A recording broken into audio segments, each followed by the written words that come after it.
raised on a farm in rural Snyder County, Pennsylvania. Worked as an underground mechanic in coal mines, and even once caught and mangled his left index finger in the gears of an operated machine, and completed the amputation one-handed with his pocket knife. As later, as a coal yard proprietor and delivered operator, coal became his livelihood, and in time would take his life. But on this day, July 5th, 1945, coal delivered to him his greatest treasure. So let me do the introduction slide here. This is Bill Miller. Bill Miller is my grandfather, and the woman the young girl peeking behind the tree is my mother. The greatest treasure he had was a property on Silver Lake in Lewisberry, Pennsylvania. It's a small lake, about 22 acres large, and it's been around since the 1700s. I'm Scott Webb. This is my wife, Kathy. We were the authors of the book. We grew up in Pennsylvania, in Chester County, not too far where the story actually begins, which is the Kennett Square area of Chester County. We've lived in Northern Virginia and we've worked in Washington, D.C., but on weekends we would come up to Silver Lake. This is where we raised our children. We have 3 of them.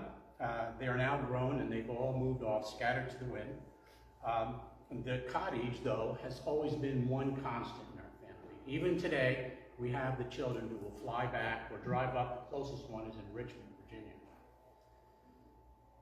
2021, a Hurricane Ida, came through the area and dumped 11 inches of rain in the Moores Mountain Basin area.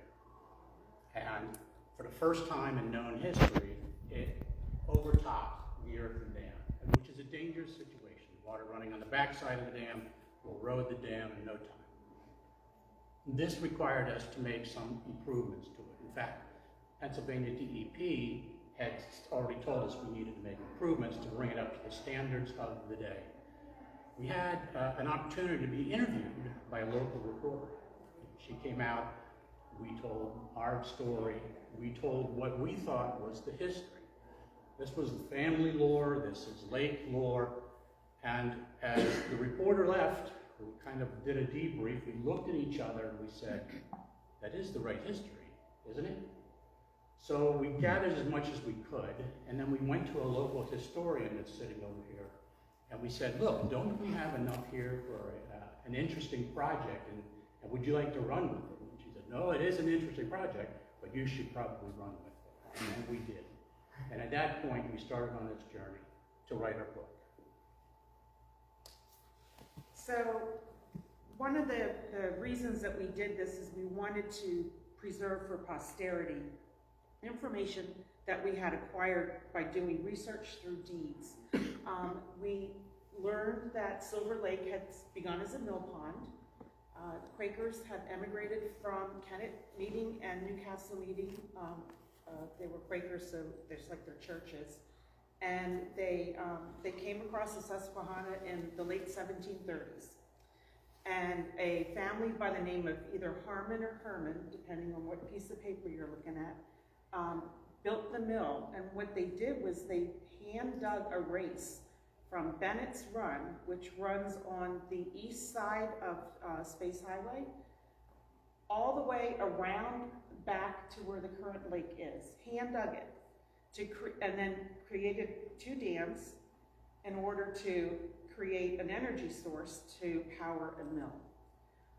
We did this project in a narrative format, so we just take you through the people, the families, the stories that we've found interesting, hopefully you do too, about the lake.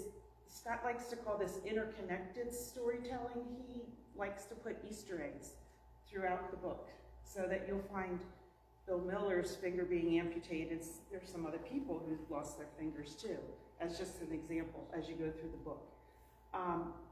One of the things that we found most rewarding was preserving people's personal memories. We interviewed Scott's older cousins, heard stories about one cousin spending the summers with her grandmother, and her job was emptying the chamber pots. We don't even think about that anymore.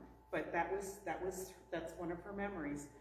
We interviewed Barbara Gross Forgas, who her father had the store in town, and she gave us her memories of the one-room schoolhouse that is right next to the lake. So preserving personal memories was important to us, and we hope that the way that we did it does honor to the people who helped us. And at the very end, we had like what you call the pieces that were left on the cutting room floor. We knew about a little bit about this person, that person, not enough for a chapter, not enough, but we gave little vignettes of the people that we thought were too important to leave out. Before we go off, we're just going to give you an example of one of those. When we were writing our book, we came across the name Stone Cipher, which was a key link in the chain of the deeds and the ownership of the lake and how the lake actually turned out. And in that lore that I talked about, that individual is missing. There's no history out there of this individual. So we had to start digging. One of the places we went to was a genealogy site by Ruth Stone Cipher. It was stood up in the 1990s, so you can imagine 1990s quality of website, and it just ended. But there seemed to be a last entry that said, and this is a brief dedication to my son. Well, as we got into it and we interviewed her and found out more about her, her son was the first American casualty after 9/11. So you hear these personal stories, and you hear that these various individuals, and you just know they're too important to leave out of a book. So we developed a structure that said, all right, just come up with a list, give the paragraph or two about these individuals to help round out the history of the lake. I will, before we get on, can I back up just one more? If we can. So you'll see us in a moment, if we can back it up right here. So to acknowledge Jim McClure's book right here, there's a story also known quite well, I think, by school children in the Redwood School District. And it's the Elias Lewis crossing from Lancaster County into York County. Actually, it wasn't York County at the time. And there were no roads, there were no ferries, there were no bridges. How do you get across? And he needed to bring his horses over. So lashing together 2 canoes, putting the horses in, hobbling the horse, blindfolding the horse, and then getting them across the Susquehanna River. Because if you're going to explore the West, you have to first start with west of the Susquehanna. And that is that image. I've read a number of times about the text, the description of that, and felt we needed to have an image of that, and this is what we have.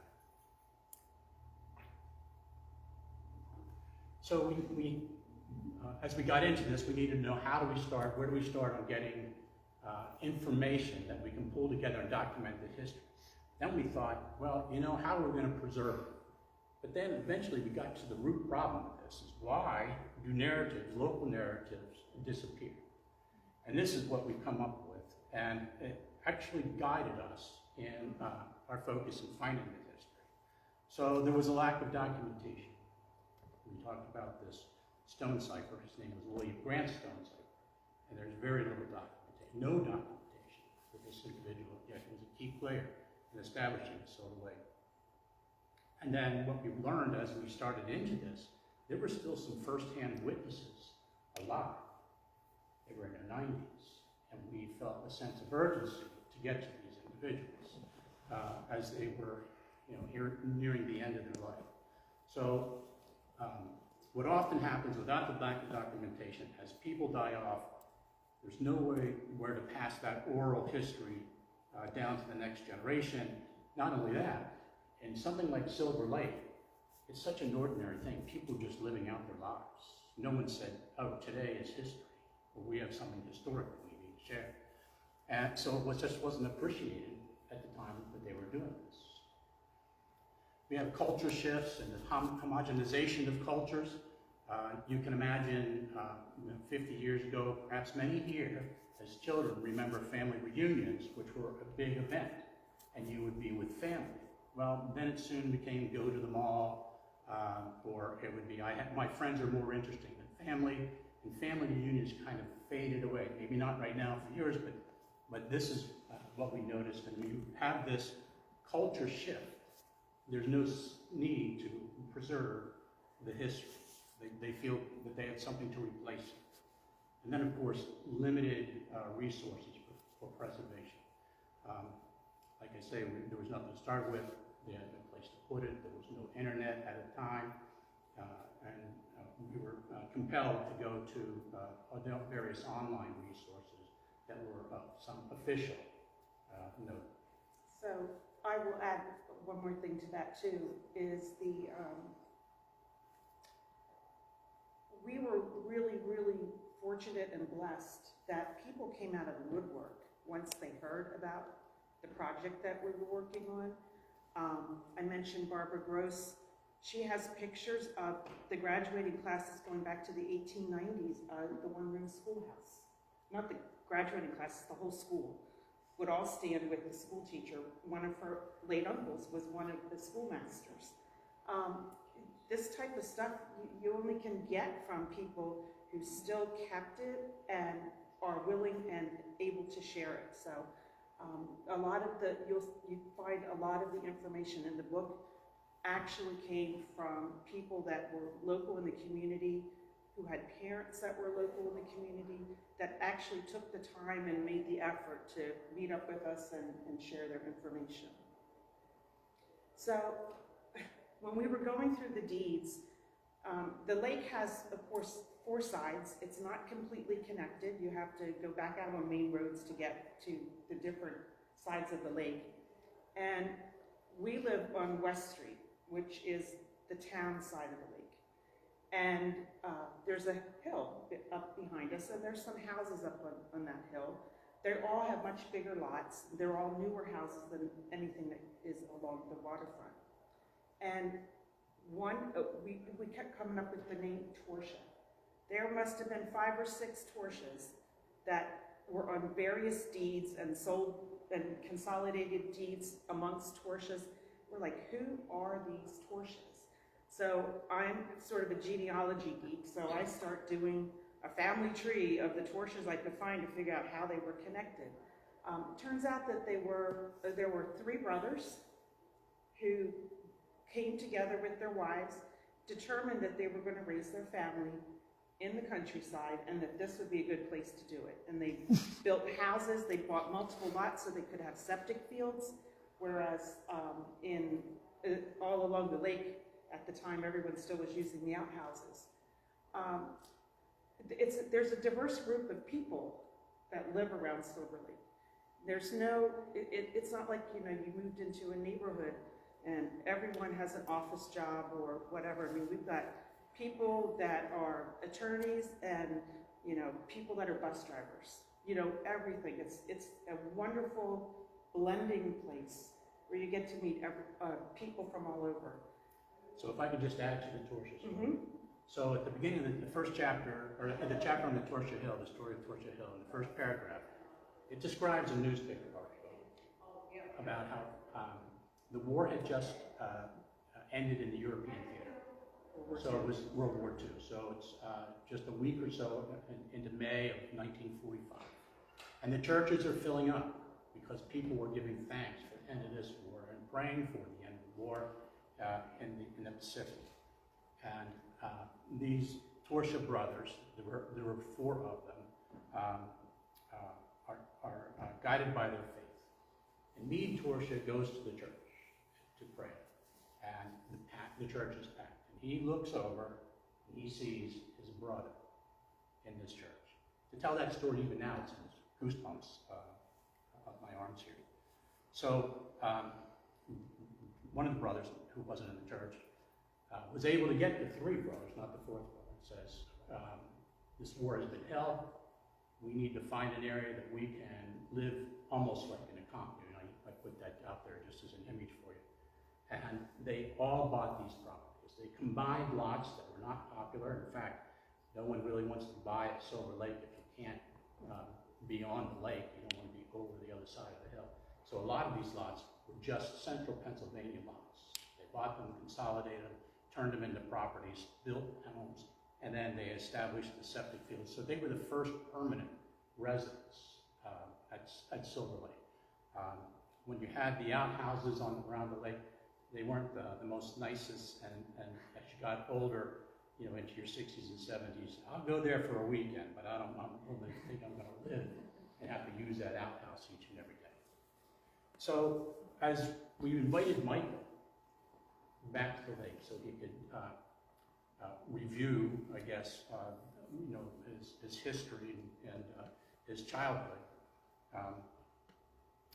we took him back to his homes that he lived in. They moved back and forth as one would be built. And he was walking through the streets, the dirt, the gravel roads that we have there. And he was pointing out, oh, there was an old garage over there we called the library. And this individual walks out of her home. This is Brenda. She has been in that area for 60 years. Michael recognized her immediately. Brenda did not recognize Michael. And what we have here is this quote: in a lighthearted central Pennsylvania tradition, Michael playfully put her on the spot, wearing a smile on his face, and challenged her by asking, "Do you remember me?" Well, such a thing is almost a social faux pas in business. If you've met someone, it's good form to introduce yourself or to acknowledge, I don't know you. Or if somebody has a puzzled look on your face, you say, I am Scott, this is my wife, Kathy, how are you? So you reintroduce yourself. Not so in the central Pennsylvania. I've seen my relatives do this, and maybe you've seen this at family reunions. It's a little game that's being played. So this book is not just local history, it's a bit of cultural history. And what we're preserving is not just the Italians that moved in, or the Pennsylvania Dutch, which my parents moved in, grandparents moved in.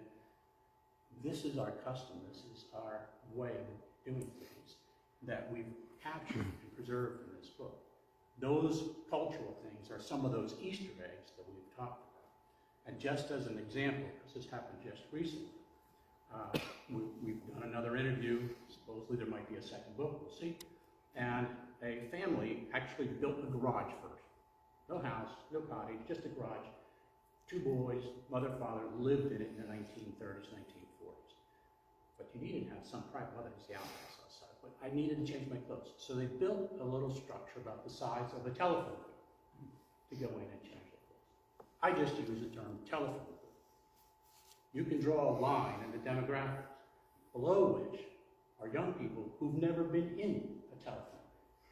So we set out, as we saw these emerge, to try to capture these and put this in a book that we felt was entertaining for us, and it preserves some of the culture that we grew up with.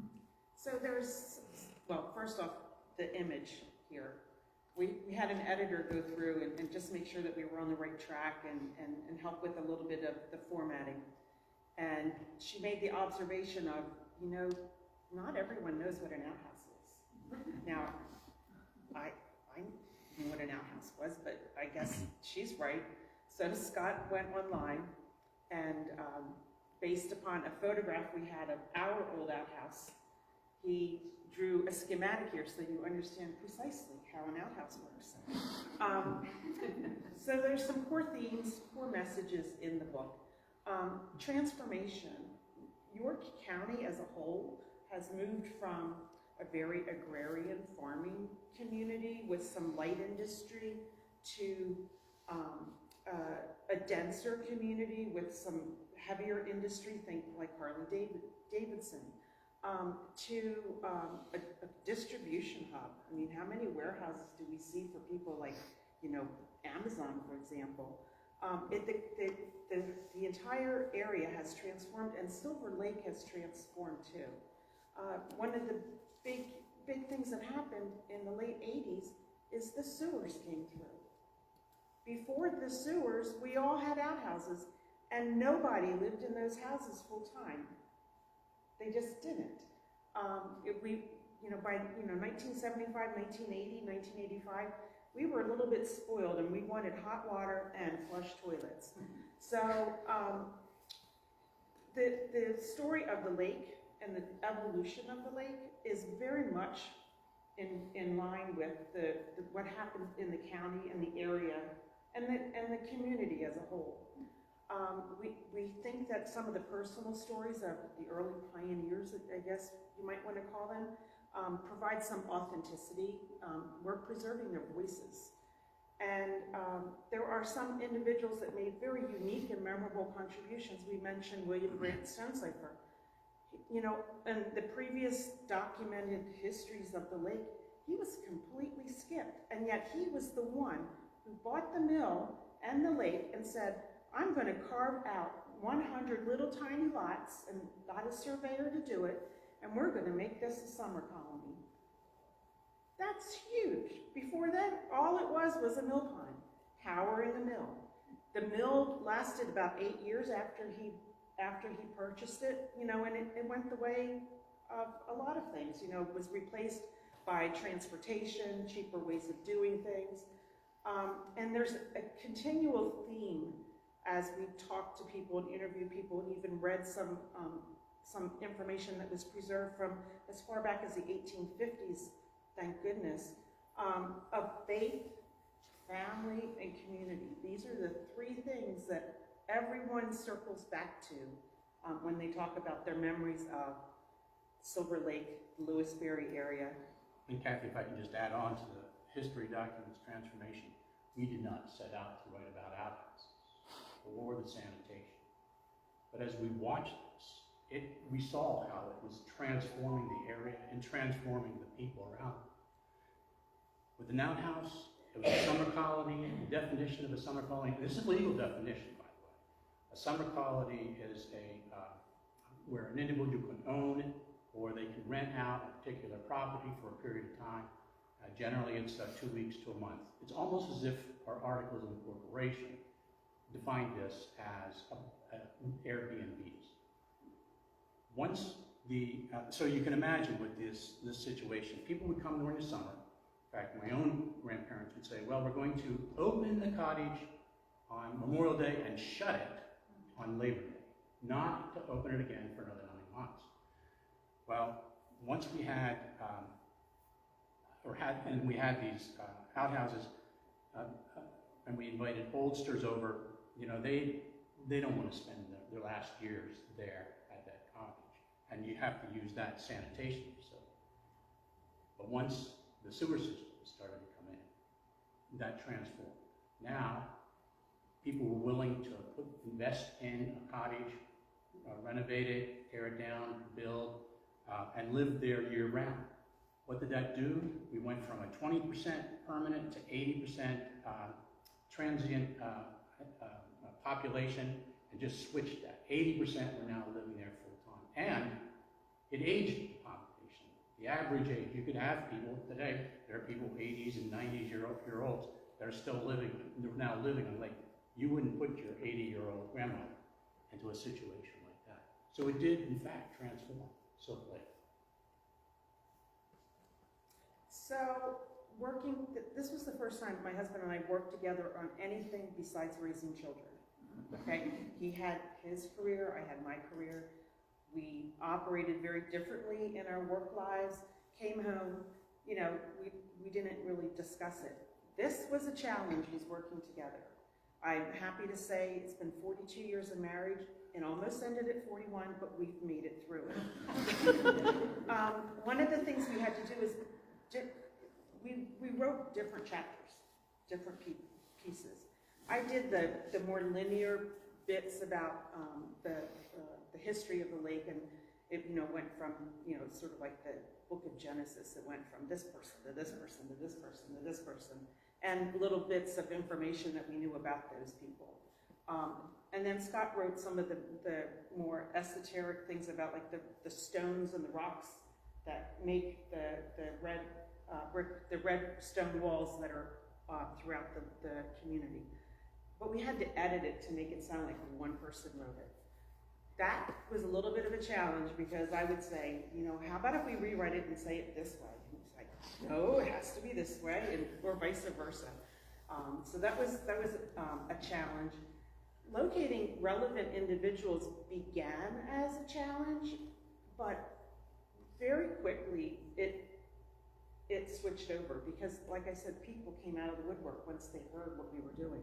One notable one, though, were the grandchildren of Stonecipher. Actually, one grandchild, still alive, in his 90s, of William G. Stonecipher. And we actually resorted to old school genealogy. This is a good story. Yes, so I went out. Stonecipher is a very popular name here. Some of our blogs that mention Stonecipher name get great reviews. But we went out and I found some obituaries, and I found some names, and the names seemed to change. Jillian was one that showed up, Jillian Stonecipher. So I started writing letters to different Jillian Stonecyphers, and nothing. Got nothing back. We had an image of a headstone from Find a Grave and thought, my gosh, the cover of our book is going to be a headstone. And this headstone was William G. Stonecipher. So we need photos of these people. And this is where we worked all the historical societies. And they went out and they did the hard work. They looked, they came back and said, sorry, Scott, we have nothing. So we found one, Jillian Stonecipher in Tennessee. I think it was White Creek. And it's close to Nashville. Nashville is very urban now. We haven't been through it. And I said, you know, it's probably a gated community. Why don't we just stop in there and introduce Knock ourselves? on the door. Well, as we get through there, it is the true definition of a holler. And it had steep walls. There was a creek in the bottom. There was a creek in the bottom that had cut its way through, and there were very small, old-style houses. And we pulled up to one, and I said, this is the address. I'm going to go knock on the door.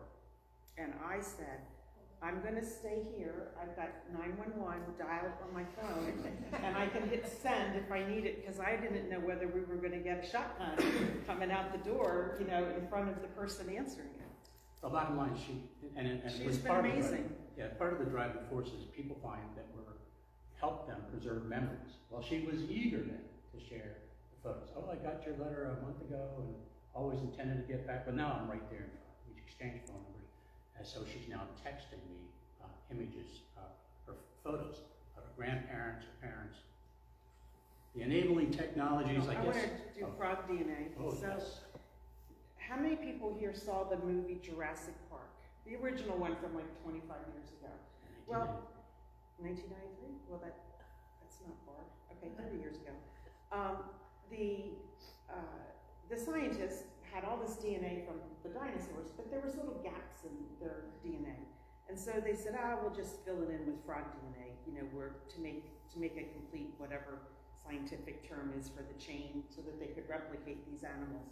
Well, it's very tempting when you're writing history, when you've got like 3/4 or 80% of it, to go, well, it must have been because of this or that, and act as if like you really knew that that's what really this or that was.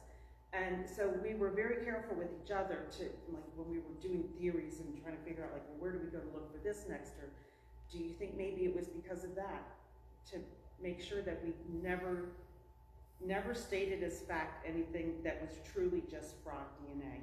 Since we wrote the book, we went to the Work History Center last week, and the Kaufmans built that beautiful redstone 2.5-story mansion at Siddensburg and Silver Lake Road there.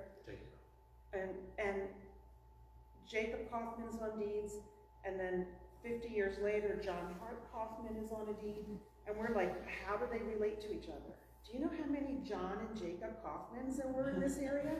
Holy moly. So we went to the York History Center just last week, and this is a lesson in you got to ask the right questions. So the York History Center was amazing helping us do research, but we never asked them, do you have anything on Jacob Kaufman and his wife Christina? We're standing there and I'm looking at these archival boxes that are filled with memorabilia about families, listed by the family surname, and isn't Kaufman there? And isn't there a chiclet that I could take a picture of with my cell phone, go back, download a complete book off the internet for free, and determine how Jacob and John Hart Kaufman were related to each other? And I had been pounding my head against the wall earlier, just going, there's just too many of them, and I can't use the frog DNA to put those pieces together. Right, but the frog DNA though, I was the one who was the most guilty of trying to use that. And this is where I would say, look, I think the data is leading us here. Let's just get it there and we can start writing. And this character, I'm not sure if that's a winky face or a black eye, but to avoid the black eye, Kathleen would say, I think you're throwing in fraud DNA. And that became the safe way of saying, back off, Scott, you're making stuff up at this point. And that was the only thing really in the book that we had fraud DNA, but we caveated it. We said, look, we're not quite sure about this, we do our research, and then, like you say, it's now definitive, we can take that trace of deeds up for the coffins. So we had several enabling technologies that really made this something that we could do. It took us almost 2 years, but we live in Florida, so we'd come up and we'd be busy for 3 weeks, visiting here, there, and what have you. There's a lot of information that's online, and it's amazing how much more there is, like just year over year over year. I subscribe to Ancestry.com. I subscribe to newspapers.com. The Internet Archive is absolutely amazing. We were able to fill in the gaps using online records and newspaper articles that we wouldn't have been able to physically do. Could have been a lifetime work if we didn't have those types of searchable databases. Scott has a few here. The image enhancement apps, these old photographs, I mean, some of them are pretty rough. And he found an app, I don't know what it's called, but he found an app where he could upload it into his phone and go through and remove scratch marks, remove the fold from where the photograph was creased. Absolutely stunning preservation of the photos. And then let you tell that story about the dolly. Sure, I will. Just a quick comment on the searchable records. So, and those who are historians or do genealogy probably recognize the Mormons went through a massive data entry exercise to put vital records out there, birth, marriage, death records, and then collaborated with other organizations to put online records out there. The deeds became important. In lacking a written history of what happened, we had to go to definitive source documents, and the deeds were one of those. So I searched those deeds. There were, and you can get them through the county. We started off going through dusty books, and then there were people in the library who came up and said, you can find these online. The issue with them being online, right, was I call them nuisance. You had to pay $2 a page if you wanted to get them and download them as PDF, or up to like $5 or $10 for newer deeds to look at. And then they threw $5 on the cart for a processing fee. Well, we had about 200 deeds. Doesn't sound like much, but when you're averaging $10 and $11 per deed, that was over $2,000 that we spent on this.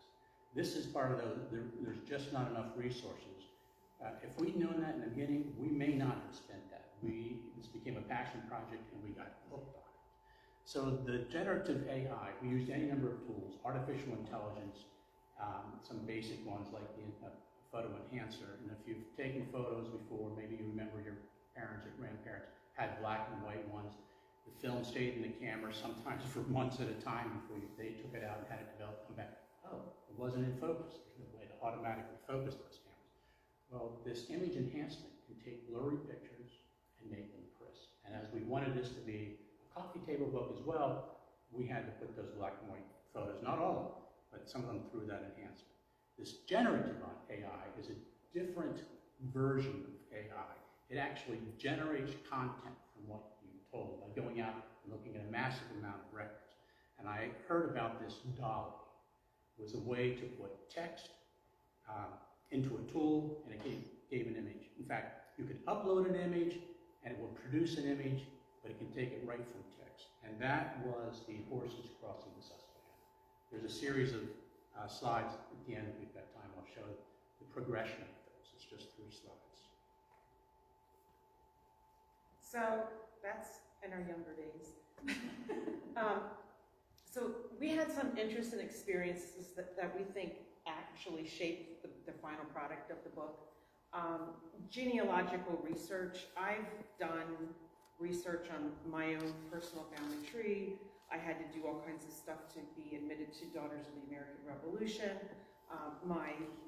My late uncle was an amateur genealogist, and he was one of the 6 founding members of the website Find a Grave. So I sort of come by it naturally. I've been exposed to it all my life. And I'm a bit of a history geek. And this history, just particularly since my maternal family was Quaker, that the whole Quaker migration interested me. I recognize some of the names because those names, those family surnames still exist in Chester County. And then Scott did a lot of work with business writing. Right, so with the business writing and with the government, senior levels of the government, they're not just paying you for opinion, they're not going to pay you. It has to be rooted in evidence, right? So once you're out there, you find source documents, you make it clear. Here's the footnote, the end note, you give its location. And that became important to us because when we started and it was just lore, we would have been back into creating lore if we couldn't give a path to individuals to go back and find these various deeds, to find these newspapers, articles. So it became very important for us to document, and I think there's over 9 pages of the footnotes. Yeah, there's about 100 footnotes in the book. So people can go back. You can go back and look at it yourself. And they can come up with their own interpretation, but they can't come up with their own facts. These facts are being put out. This last one, so I am a project manager, so I take a project from the beginning and to the end, and most of the time it was software related. A lot of times it was bringing change to an organization. And it always had a new way or different way of doing things for people. Well, people think in different, they behave in different ways. And there's any number of assessment tools to find out where people's preferences are so that you can come up with the right set of training, the right set of incentives, etc., to embrace the new way of doing things. If I say Myers-Briggs personality type, you might know that that's one of the assessments. Clifton Strength Finders is another one. And one of the strengths that I showed having an aptitude for, something called connectedness. By chance, we had lunch yesterday with 2 historians, a husband and wife, the Pennsylvania Heritage Foundation. She says, I too have taken the Clifton Strength Finders. I have connectedness. And it's connectedness is you believe there are forces in play that connect the world together, events, people. It's not just a series of random coincidences.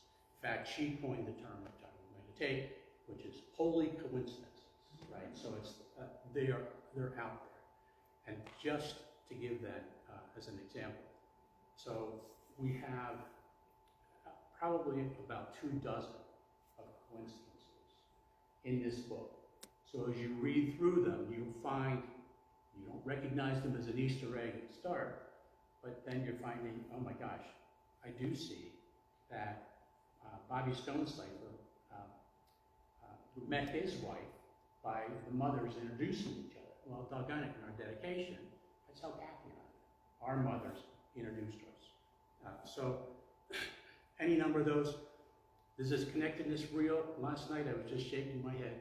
There's a chapter about training young people, which is educating them. There was an individual in there named Donald Snellbaker.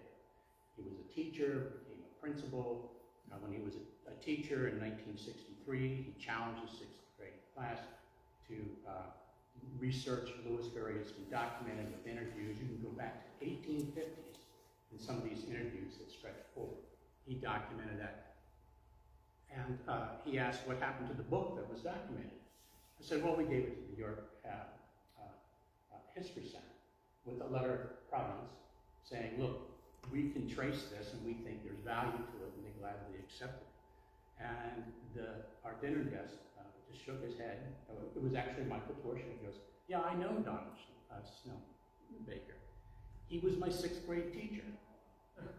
So I'm thinking there's something to this connectedness. If nothing else, that's how I'm living mine. So let's open up the floor. Do you have some questions and any curiosities? Yes. Hi, I don't think we've met. I also live on West Street. My name is Cindy. I live in the Little Red House.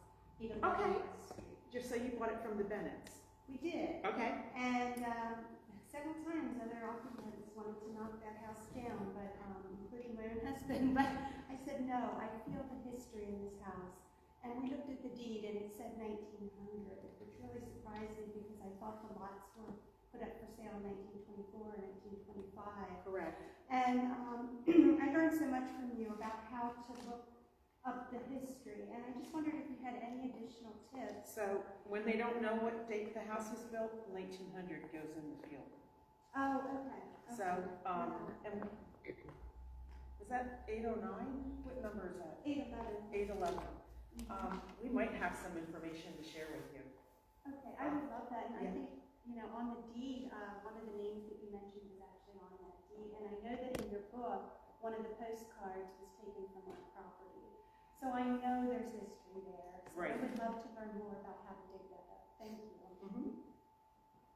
Someone over there have a question? I missed the beginning of this. So what are the dates that you're saying that the mill pond was in place and, you know, how far did So did you the mill itself has a mason mark on it that's dated 1786. The second owners, the Kaufman families, mason mark on the big mansion that they built was 1811, I believe it was. 12, okay. So sometime in the 1780s is when the lake itself was created. It remained a functional mill pond. The Kaufman families owned it from 1797 to 1852, and then the Klein family moved in. And the Klein family ran it until 1925, 24, 25, when the last Klein, Lewis Klein, the last mill operator in his line of family, passed away. His widow and daughters sold the lake and the hill and the mill operations to William Grant Stonecipher in 75. And from there to 1920, and from there to 1927, he brought in a surveyor, they laid out lots, and he started selling them. And this is sort of interesting. He had an interesting sales proposition. The lot sold for $1. We had heard that, oh, that's because it was the Depression. Well, there was no Depression in 1926, 1927. What it was everyone's deeds had language in it that said that the landowners, people that bought those lots, had to pay 50% of the upkeep of the lake and its dams. So there he has a mill, and he's got all these other people helping pay for, you know, maintaining the dams, maintaining the lake. You know, when a dam would wash out, you know, you have to come in and rebuild it, and that was a very interesting proposition. He could afford to sell it for $1 because he was getting a financial obligation from all the people that bought it. So the deed was 1783. It took 3 years to build the, create the lake so it became a mill pond, and then build the mill. So it was in that time period. In that chain of ownership, Lewis Klein had what appears to be a vision of having a resort of some type. And he passed away. His heirs sold it to William Stonecipher. And one of those heirs, Edith Klein, happened to be the reporter, like the local reporter would be the York, equivalent of York Daily Record. It's the, I forget the name, it's a Gazette or something. Right. And so we have bits and pieces, stories of her, and one of them actually is describing the seasonal resort that is about to be built on Silver Lake. And William G. Stonecipher saw the business model. I am a mill operator myself. I've operated sawmills. There's an operating sawmill. If I can get people to pay to maintain my sawmill, with the power supply being water, and sell these tiny little lots, and they were tiny in the beginning, then that's a win-win situation. And then, so we have enough history, or I shouldn't call them history, but there's evidence that we can draw this history out, mostly through these newspaper articles. They would do things in those days where if somebody just had a visit, somebody's come to visit, they would write an article about that. Yes, sir. Several initial comments. First of all, I went to Millersville. There was a Torsha, Joseph Torsha. He was big in honor fraternity and What was the first name? Joseph Torsha. Okay. Okay, so that's the first. Secondly, we had a two-seater outhouse when I was a kid. One was a little seat hole, and one was a bigger one. So. Having had small children, I used to Yeah, grab their legs so that they wouldn't fall in. Because we had two-seater, and that outhouse is still erect at this time. It's owned by another family than my father. But we used it for at least 8 years or so, and then we moved. Moving on, there's two cemeteries nearby. Have you been to the cemeteries or done research on who is buried in cemetery? the Old Union Cemetery, that's not too far from Reese's Ice Cream on Old Rossville Road. Right, that's down at the bottom of the hill before you get on Yes. to the Yeah, Space Highway. we've been right? through there. In fact, we actually know people in Virginia who have their kin buried there. So, and also, is it Emmanuel Cemetery that's further up on the hill? Well, We've there's been- one on Heck Hill. There's a cemetery in Heck Hill. it's a We church. did not go to that one, but we went to the one that was out going towards Pinchot on the right Well, hand there's one side. on Alpine Road where you go out to the meeting house and turn left on Alpine and go down the road there, quarter of a mile. There's one, a very old one there. So I was just wondering if you've done Well, we some did. of the cemeteries. We did some of it because we wanted to confirm like relationships, Okay. especially when names were very similar. Like, you know, there's 3 Sarahs in the family. Do we have the right Sarah? You know, do the Kaufmans? They're all over the place. So yes, and most of those cemeteries are very well marked and are recorded in Find a Grave. So that's another big resource that we had available to us. Okay, and also, we've been out to the Mormon Tabernacle, and we're down in the computer room, and we know very extensive. I mean, but now, the one in York, has that grown in size to meet the needs of? So we didn't do any research at any of the Latter-day Saints reading rooms. We used their resources online, but we did not physically go to their reading rooms. But their resources online are very adequate. They're very, very good. It's part of the religion, it's the ability to connect with relatives who are in. Again, it's only as strong as the people putting in the data. Right. Supplying the But data, generally that's the- speaking, the records have the images too. So if you're concerned about, like, did they transcribe it properly, you can, like, pull up the image and take a look at it too. At the original marriage record or the original census page. And lastly, have you explored all the state library at the Forum in Harrisburg? We did not because it was closed to visitors still because of COVID. I mean, I understand that's quite a source of information too. Yeah. Well, thank you, that was You're very welcome. nice presentation. Thank you. Yes, sir. My name is Lester Gross Jr. My father was Lester Gross Sr., who owned Gross's Minaret. On the subject of the cemeteries, there's a cemetery that you guys didn't mention, which is, if you're at the Lewisberry post office and you were to look north, there's a cemetery that Is actually that sits. St. John's Cemetery? No. It's between St. John's Cemetery, there's no road to it. It's Okay. in the middle of a field, Oh. back between St. John's Cemetery and the post office. If you walk directly towards St. John's Cemetery from the post office, you'd probably run into it. I used to ride horses there. There was a couple things I wanted to say. I brought a piece of history with me of Silver Lake, but it's Silver Lake Inn. Okay. Okay, my father owned the grocery store, but he bought it from my grandfather in 1946, who started the grocery store in 1926, and his name was John Gross. Now, John Gross actually built the Silver Lake Inn. Mhm. But it was not built It was a movie as a theater. bar. It was built as a movie theater. Yeah. Okay? He turned it into a tap room, I know, in 1939, and that's when the Silver Lake was actually established. But I'd like to pass this thing forward. It's pretty brittle, but this is a calendar that my brother-in-law gave me. If his children knew that he gave it away, they'd be upset. But my sister Joanne was the oldest daughter, and she passed away with COVID. So my brother-in-law had a habit of going through stuff and throwing stuff out.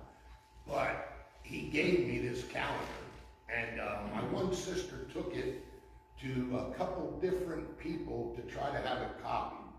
And they would not touch the calendar because of the age and the history of it. It has the horseshoe curve on it. It has on there, what's it say, like Gross's Grocery or? Grocery store, restaurant, billiards, and general store. And it And also the says Silver Lake Inn Movie Theater. Yeah. And the calendar is actually from 1931. It still has November on it. Mhm. And I guess my sister got it somewhere, maybe at an auction or something, but it was in the archives in the attic. And he said, hey, I got something you want. And when I saw it, it was like, well, I know I can't tell my nephews. He gave this thing away. So there are 2 You're points. Barbara's sister? I'm Barbara's brother. Right. And my older, there was 6 children. There was Joanne, Barb, Lucetta, then me, and then the twins, Lynn and Larry. And Lynn had passed away with a heart attack. Joanne died of COVID. The rest of us are all still living. But Yeah, your sister when was incredibly I just happened to run into a friend today and told me you guys were having this book signing. My wife's a big book reader, okay, and I'm not much of a reader, but when they told me about it, I said, hey, I want to come out there. And I've not showed it to many people because, you know, it's brittle and Right. so on and so forth, but and I drink at the bar, okay. I did drink at the bar, but anyway, I would always tell people, you know, there's a lot of history here at this establishment because my family built it as a movie theater. Most people don't know that. So let me segue to 2 points on this. So there are a number of locations in our book, other than Silver Lake, but they're in very close proximity, and they were important to the residents at the time. So the South Point Schoolhouse was one of them. A lot of these children, this is where they went to school, so we had some memories. And your An Barbara, uncle that was a headmaster there, or a school Okay. teacher. Well, you mentioned Donald Snellbaker. Uh-huh. Donald Snellbaker was also my 6th grade teacher. where's that connected? He had us reading books, okay? I remember it like it was yesterday, and he was a very intelligent person, but a very kind person as well. And I think everybody that lived around here and went to Mount Zion had Donald Snellbaker. And I think my sister Barbara was the first graduating class, Yeah, I think, because from that school, yeah. okay? That schoolhouse. So adding these other points was important to us because they were tangential to the population of Silver Lake, including Grocery Store. That's where I went to get penny candy. And you got penny childhood at that time, that's where I went. And that penny candy shows up 2 or 3 Sisters times in in that this book. picture. And Yeah, we did were big on the deed penny search candy. on a number of these sites. Silver Even Lake after was we one of went them. to the Silver news Lake store. is- Dino When we says. built the news store, we still had to have the penny candy case, okay? Because that was just part of our history. Yeah. That was that, you know. Like I said, Dino says. And we threw more quarters at that thing. To segue back to the cultural history.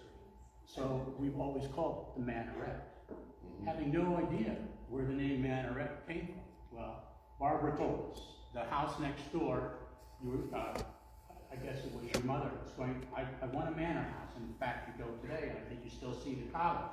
So it looks like a manor house. Well, the store was attached, and it became the Manorette. Well, before that house was built, You were across. my grandfather actually booked the money to build the store. My dad paid for the equipment. My mom wanted the 2nd floor on that business, and she wanted the pillars in front of the store. But my grandfather, being that he was paying for the building, would not build the second floor. She was a Liberace crazy, loved Liberace and loved the manor properties. So when my grandfather wouldn't build that second store onto the building, okay, at that same time, that was in '75, that building was built. My parents were going to retire in 1987, and that's when they built the house on the hill. That's what I call it, the house on the hill. So my dad took his business and sold it to my wife and I under a lease agreement that the money that he was getting would pay for the manor house. So the manor house became about, but the manorette name became about for my mom. She was just one of them people, and everybody's like, what's manorette mean, you know, because it was all superette, blah, blah, blah. But the manorette part was her and her pillars, and even though she couldn't have her pillars, she still called it the manorette. That was the name of her business. And then she got her manor house.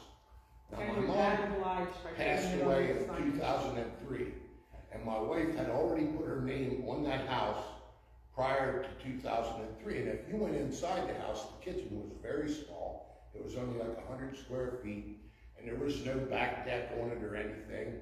And so when my parents passed away, my last parent, which was my mother, my dad died in '95, when my mom passed away, we, through the estate, bought the house, but it sat empty for 4 years.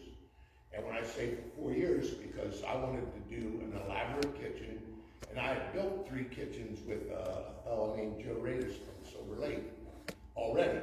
So at that point, we bought the house, okay? But we didn't move in for like 3 or 4 years. And then when we finally put in, like, it would it be if we would have paid full fare, a $50,000 kitchen, 200 square feet, took out the room that my mom passed away in, and flip-flopped the bathroom, okay? At that point, my wife moved in October, but I was scared to leave my business because that was my structure to safety and robbery, and I didn't move in. So this is powerful. Would you allow us to get with you after Yep. to get more of this? So if there are other questions, I had one that I'll ask myself, but what else would There's different theories on the name Silver Lake, where it comes from, and the second thing is, if you're just a member of the public, which I am and I've been out there 3 or 4 times. Is it okay to drive around there? Because I always kind of drive.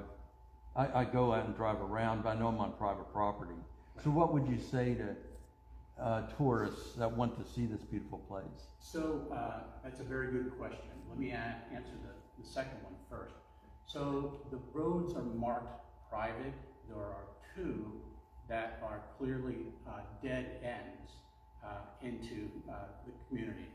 Marie Avenue, and that's off of Siddonsburg, and Cardinal, which is off of Silver Lake Road. Silver Lake Road is public. In fact, in the beginning, that was the main west route out of Lewisberry, and there's a natural opening between the mountains and between the ridges that you could take a team of horses up through there. So that's a public one, you can drive by that. The other one, oddly enough, is a tricky question. It was called Locust Avenue in the beginning. Today it's known as West Street. But because it's a loop and it connects to one end of a public road and another end of a public road, we believe that it's a public thoroughfare. So you could drive down that road to connect to the other. Make sure you have a truck or an SUV though, because Right. there's a steep hill and quite a bit of washout. We have a pilot and we can do it fine, but I wouldn't want to do it in a little Toyota. There are gravel roads off that go up the hill and then dead end.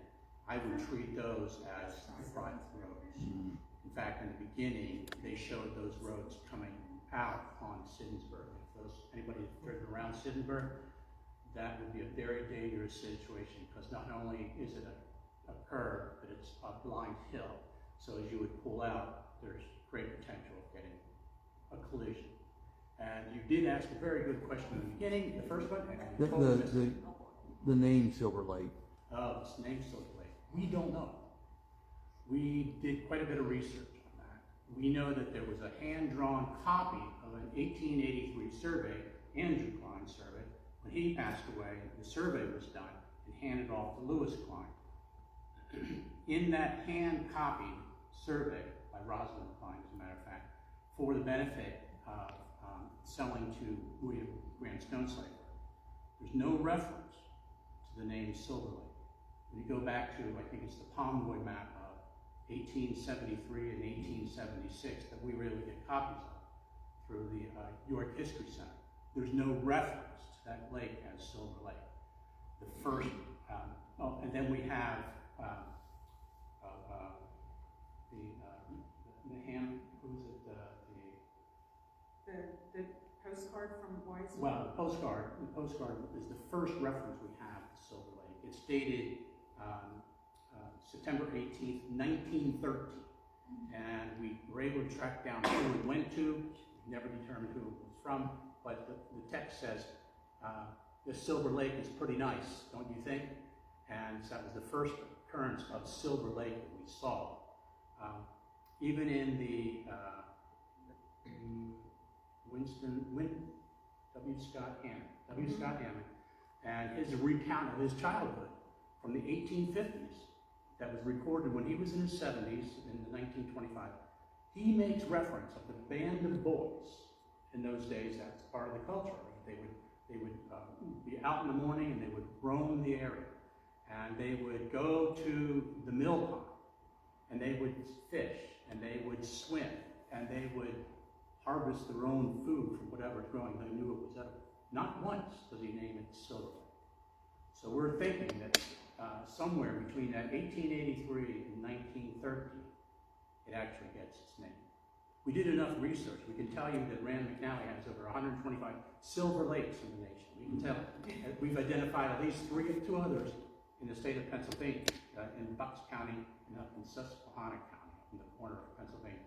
That too was built by Quaker. There's a Quaker Lake up there. There's a Silver Lake up there. The Ruth Stonecipher talks about when she would go swimming in Silver Lake, the mill pond in Delaware. So we know that Silver Lake became a popular name, partly, I'm sure, because of the reflection of sunlight. We thought it was related to the bentonite that was used to plug leaks, because it's a beautiful color, that bentonite. Or that it was so clear.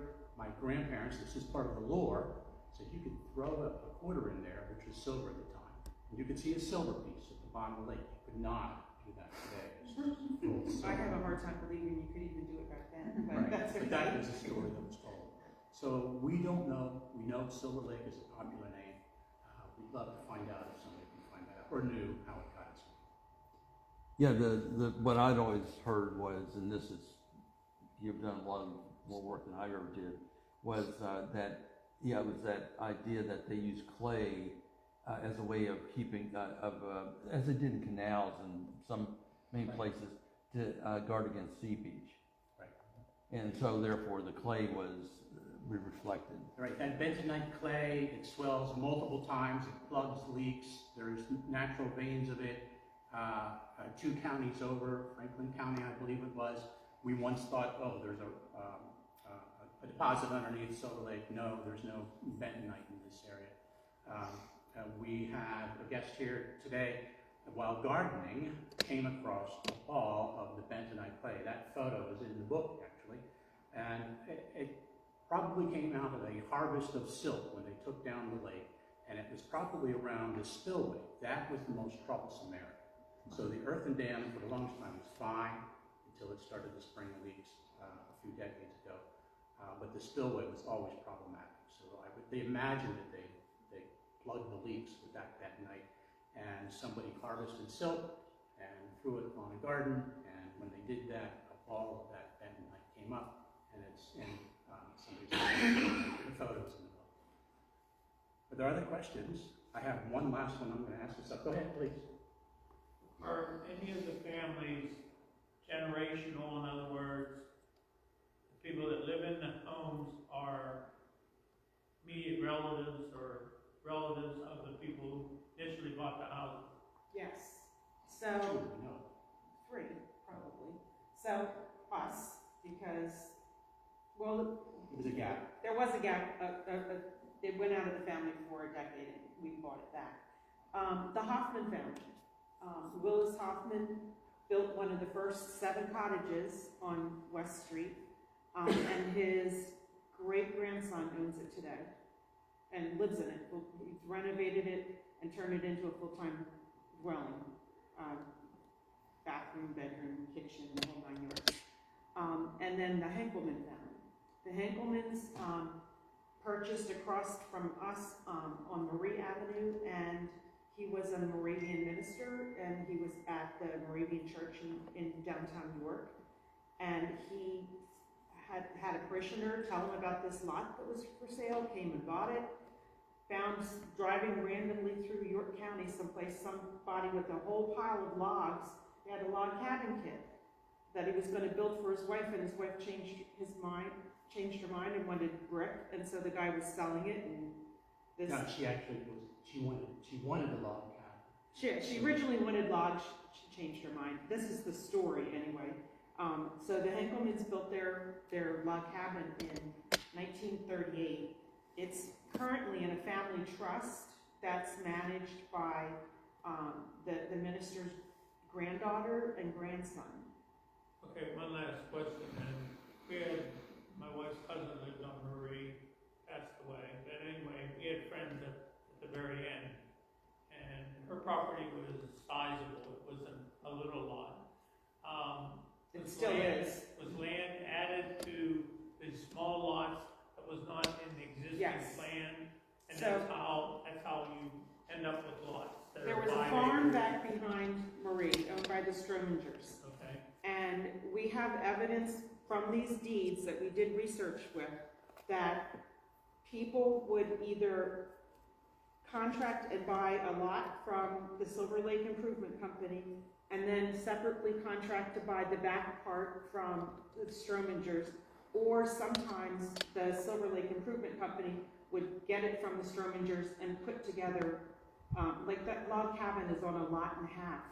Yeah, they had 3 lots they bought, and then they divided, made them into 2. Just a quick comment about the log cabin. Once they acquired the logs, they needed somebody to put it up, so they found 2 master carpenters, age 80 and age 76, and they built that log cabin. and I would think Cardinal, there's probably larger lots on Cardinal, because Right, because that had the land available, and right. Right. but our friend was at the end of A Marie. Marie, and that's a good size And lot. there was a recreational area in behind that was Mhm. privately owned. The Boy Scouts used to And the Boy maintain it for Scouts, many and years. they had to allow access Yeah. into that.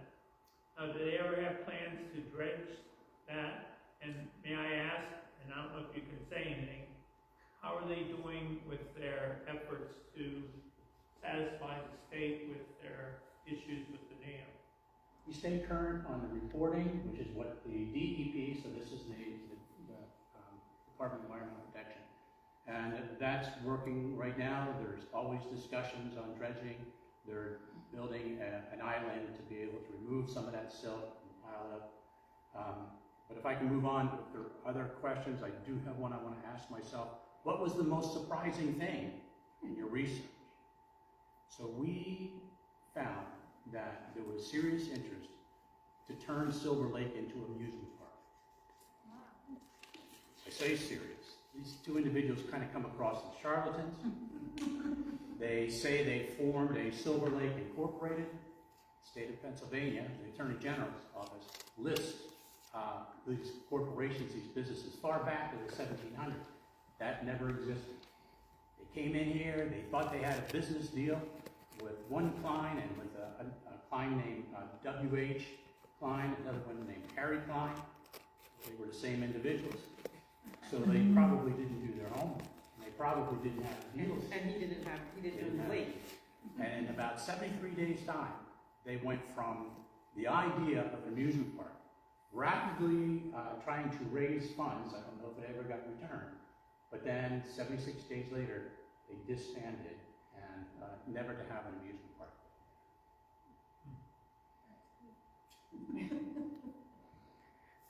Anything else?